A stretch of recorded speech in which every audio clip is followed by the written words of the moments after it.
K Muraleedharan അല്ലെങ്കിൽ K മുരളീധരനെ പോലെ തന്നെ അത്രയും ബ്രാൻഡഡ് ആയിട്ടുള്ള ഒരാൾ അവിടെ വീണ്ടും മത്സരിക്കാൻ എത്തുന്നു. അങ്ങനെയെങ്കിൽ വീണ്ടും ചരിത്രം ആവർത്തിക്കാനുള്ള സാധ്യത തന്നെയാണ് ഞാൻ കാണുന്നത്. അത് ശിവൻകുട്ടി വിജയിച്ച് വീണ്ടും ശിവൻകുട്ടിക്ക് വിജയം ഈസി ആയിട്ട് വിജയം വീണ്ടും ശിവൻകുട്ടിയെ കാത്തിരിക്കുന്നു. അതല്ല എന്നുണ്ടെങ്കിൽ വീണ്ടും ശിവൻകുട്ടി അല്ല, അതിന് പകരം മറ്റൊരാൾ വരുന്നു. കോൺഗ്രസിനും ഇതുപോലെ കോൺഗ്രസ് ഒരു വളരെ പോപ്പുലർ ആയിട്ടുള്ള നേതാവ് നിൽക്കുന്നു. കോൺഗ്രസ്സിന് വിസ്മയിപ്പിക്കാൻ സാധിക്കും. നിയമത്ത് പഴയ കോൺഗ്രസിൻ്റെ നിയമം, പണ്ടത്തെ കോൺഗ്രസിൻ്റെ നിയമം കോൺഗ്രസിന് വീണ്ടും ഈ 2026 അങ്ങനെയെങ്കിൽ തിരിച്ചു കൊണ്ടുവരാൻ സാധിക്കുമെന്ന് ഞാൻ വിശ്വസിക്കുന്നു. ഇതല്ല എന്നുണ്ടെങ്കിൽ, ഇത് രണ്ടും അല്ല അവസ്ഥയെന്നുണ്ടെങ്കിൽ മാത്രമാണ് രാജീവ് ചന്ദ്രശേഖറിന് ഈസി ആയിട്ട് അല്ലെങ്കിൽ ഈ പറയുന്ന നിലയിലേക്ക് ഒരു വിജയം രാജീവ് ചന്ദ്രശേഖരനെ കാത്തിരിക്കുകയുള്ളൂ. അല്ലെങ്കിൽ തീർച്ചയായിട്ടും BJPക്ക് അവിടെ ഒരു വിജയ സാധ്യത എന്നേ പറയാൻ സാധിക്കുകയുള്ളൂ.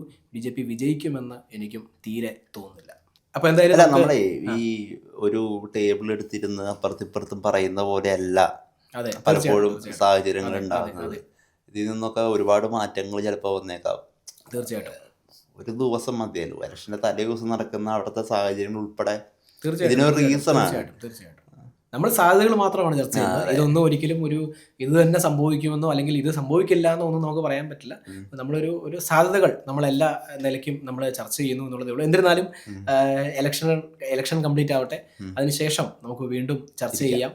രാഷ്ട്രീയ കേരളം എങ്ങോട്ട് ചിന്തിച്ചു, എന്തായി എന്നുള്ളതൊക്കെ ഇലക്ഷൻ ശേഷം നമുക്ക് വീണ്ടും ചർച്ച ചെയ്ത് മുമ്പോട്ട് പോകാം. ഉറപ്പായിട്ടും. Thank you. Thank you.